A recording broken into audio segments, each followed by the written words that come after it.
तो एस्पिरेंट्स, मैं आशा करता हूँ कि आप सब अच्छे होंगे और अपनी प्रिपरेशन को बेस्ट 100% दे रहे होंगे। सो आज का हमारा चैप्टर नंबर है 2, जिसका नेम है soil and climate limiting factors. So आइए हम इसे स्टार्ट करते हैं बिना किसी देरी के। सो चैप्टर के मेन टाइटल से तो आपको पता ही चल गया होगा कि इस चैप्टर का मेन मोटिव और इसमें पढ़ना क्या है हमको। सबसे पहले हम सॉइल की डिफिनेशन ही पर स्टार्ट करते हैं। जैसा कि बुक में एक डिफिनेशन हमको पहले से गिवन है, soil act as a substratum and provides nutrient and water necessary for plant growth. Soil एक सबस्ट्रेटम की तरह एक्ट करती है और न्यूट्रिएंट्स मतलब तत्व और जल प्रदान करती है पौधे के ग्रोथ के लिए। The kind of soil, it's fertility status, soil reaction and drainage influence the productivity of horticulture crop. Soil के मतलब मिट्टी के प्रकार, इसकी फर्टिलिटी और सॉइल के रिएक्शन और ड्रेनेज सिस्टम हॉर्टिकल्चर के प्रोडक्शन को इन्फ्लुएंस करते हैं। हमारा नेक्स्ट टॉपिक है काइंड ऑफ सॉइल, मिट्टी के प्रकार। बेसिकली सॉइल दो भागों में बांटा गया है, ऑर्गेनिक मैटर, इनऑर्गेनिक मैटर।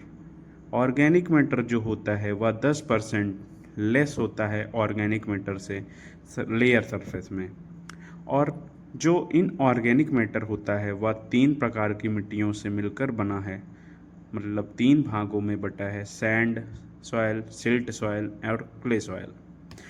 आइए हम पढ़ते हैं सैंडी सॉइल होती क्या है।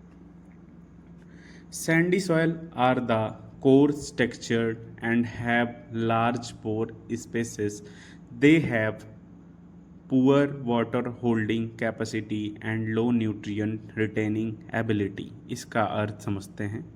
सैंडी सॉइल का मेन अर्थ है खुरदुरी मिट्टी। जो मिट्टी खुरदुरी कंकड़ों से रहती हैं उसे सैंडी सॉइल कहते हैं, या इसके लार्ज पोर्स होते हैं मतलब बड़े कण होते हैं।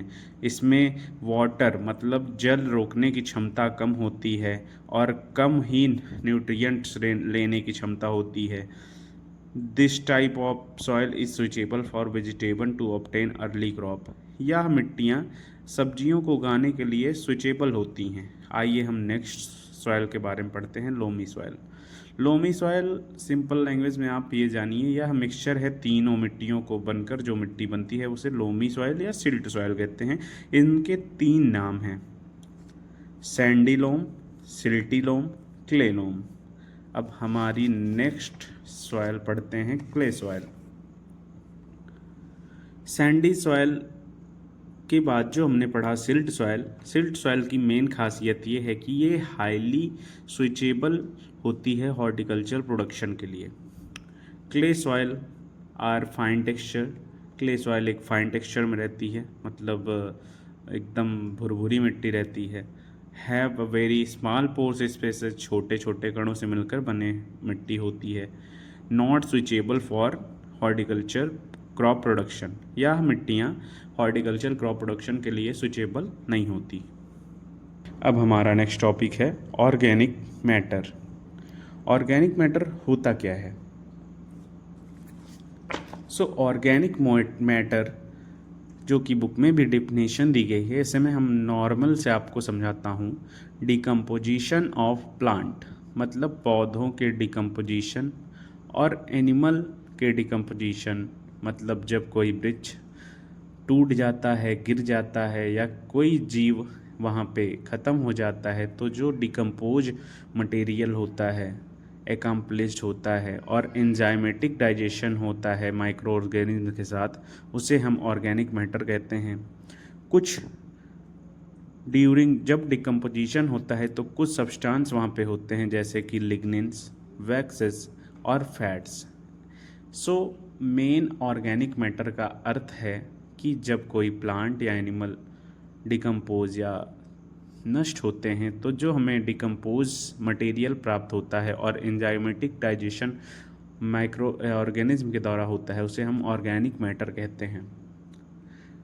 फिर डिकम्पोजिशन के दौरान जो केमिकल प्रोसेस होती है उसमें जो हमें dark non crystalline colloidal substance प्राप्त होता है उसे हम ह्यूमस कहते हैं। सो ह्यूमस की डिफिनीशन होगी the dark non crystalline colloidal substance that form during biochemical process called humus.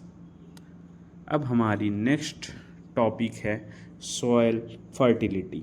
Soil fertility की डिफिनीशन होगी the capacity of soil to nourish and sustain plant growth is known as soil fertility. Soil fertility का अर्थ है मिट्टी की वह क्षमता जो कि एक पौधे की ग्रोथ को और सॉयल को न्यूराइज करे, उसे हम सॉयल फर्टिलिटी कहते हैं। सॉयल की फर्टिलिटी तब कम होती है जब उसके मिनरल पार्टिकल प्रीडोमिनेट हो जाते हैं। अब हम कुछ कारण पढ़ते हैं जिसकी वजह से सॉयल फर्टिलिटी डिप्लीस होती है, मतलब कम हो जाती है। पहला कारण है क्रॉप रिमूवल, दूसरा कारण है लीचिंग, तीसरा कारण है इरोजन, चौथा कारण है वोलाटाइलाइजेशन। आइए हम अब अपना नेक्स्ट टॉपिक स्टार्ट करते हैं जो कि है सॉयल पीएच। हालांकि आपको लग रहा होगा कि मैं काफ़ी जल्दी में पढ़ा रहा हूँ, बट ऐसा कुछ नहीं है। बहुत ही बेसिकली बहुत ही सिंपल लैंग्वेज में आपके पढ़ा रहा हूँ, तो इसे आप अगर आपको जल्दी में लगे थोड़ा स्पीड कम करके इसे समझिएगा। बहुत ही बेसिक लैंग्वेज पढ़ाऊँगा। सो हमारा नेक्स्ट टॉपिक है सॉयल पीएच। सॉयल पीएच में हम पढ़ते हैं द एसिड एल्कलाइन और neutral reaction of soil expressed in pH scale. इसमें यह बता रहा है कि सॉयल के न्यूट्रल, एसिडिक और एल्कलाइन रिएक्शन को हम पीएच स्केल में मापते हैं।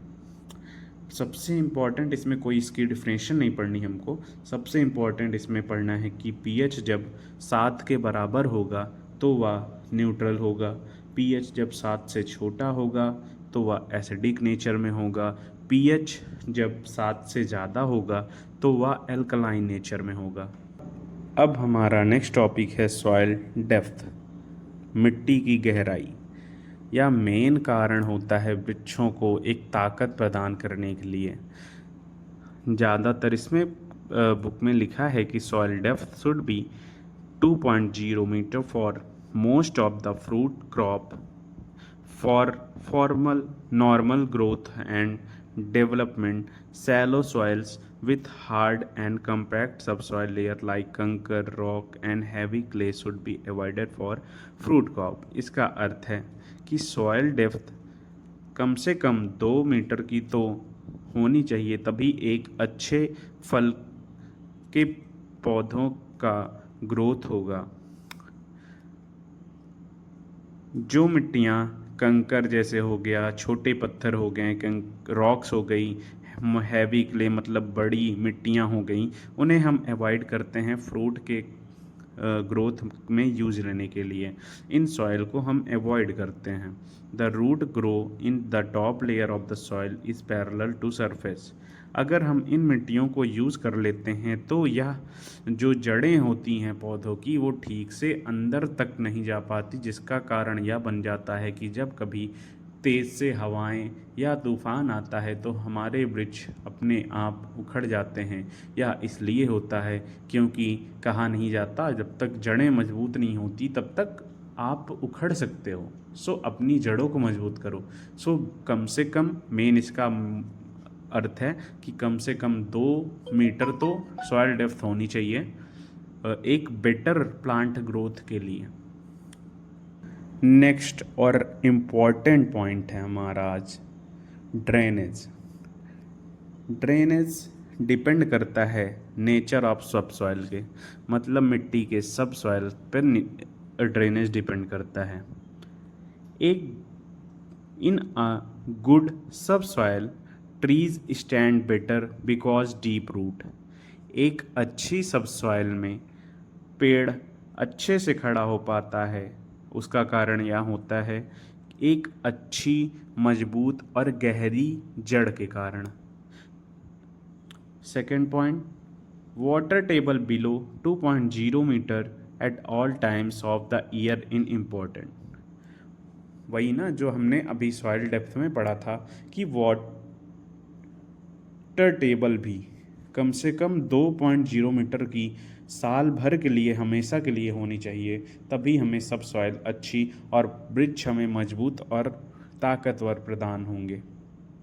If water table higher then subsoil become poor aeration that causes digestion in fruit. इसका अर्थ है यदि वाटर टेबल 2.0 से ज़्यादा हो जाता है तो सब सॉइल पुअर एरेट करना शुरू कर देती है, जिसका कारण यह होता है कि फलों में बीमारियां आना शुरू हो जाती हैं, पेड़ उखड़ जाते हैं। Next point, failure of sweet orange in UP and Punjab occur due to poor aeration in subsoil. आपने देखा होगा कि उत्तर प्रदेश के कुछ गांव में और पंजाब के कुछ हिस्सों में कभी कभी जो मीठे संतरे, आप एग्जांपल लो, जो मीठे संतरे होते हैं उसमें डाइजीज़ आ जाती है।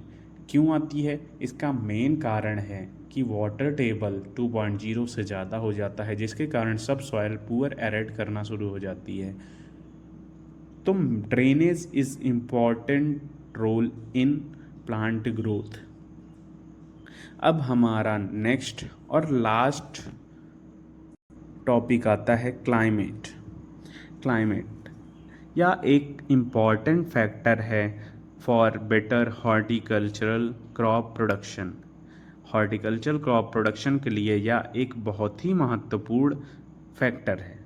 इसके कंपोनेंट्स हैं temperature, rainfall, atmospheric humidity, wind, hello, storms. इसको हमें बड़ा डीपली पढ़ने की आवश्यकता नहीं है। डीएचओ के लेवल में बस इतना ही पूछा जाता है कि क्लाइमेट लिमिटिंग फैक्टर कौन कौन से हैं, बस ऊपर से आप हाँ इतना जानते रहिएगा कि क्लाइमेट लिमिटिंग फैक्टर हैं कौन से जो हमें सॉइल में इफ़ेक्ट करते हैं प्लांट ग्रोथ में। पहला कंपोनेंट है टेम्परेचर, तापमान। अगर तापमान ज़्यादा हो जाता है, जैसा कि आपने लाइव एग्जांपल देखा होगा कि कुछ जो भी आपने गार्डन में अपने छोटे पौधे लगाए हैं, फूल लगाए हैं, अगर तापमान ज़्यादा हो गया, आजकल ह्यूमिडिटी 45 to 50 डिग्री सेल्सियस पहुंच जा रही है, कारण है वृक्ष के कटने का। पहला कारण हो गया हमारा टेम्परेचर। दूसरा है लाइट। लाइट का मेन डायरेक्ट सेंस जाता है सनलाइट। आप ये देखते होंगे कि वृक्ष बिना सनलाइट के भी बेटर ग्रोथ नहीं कर पाएगा। चौथा है एटमॉस्फेरिक ह्यूमिडिटी।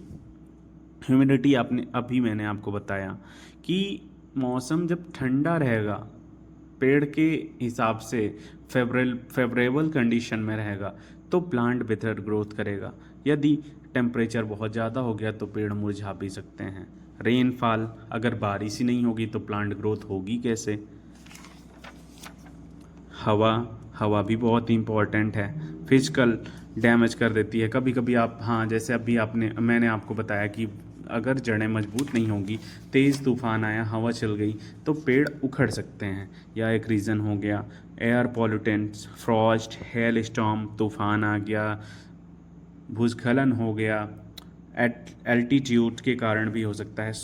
ये हमारा लास्ट टॉपिक था। इसमें बहुत ही डीपली नहीं पढ़ने की ज़रूरत है, बस आप क्लाइमेट लिमिटिंग फैक्टर कंपोनेंट याद किए रहिएगा कौन कौन से हैं जो इफ़ेक्ट करते हैं। बस थैंक यू, आज के लिए इतना ही।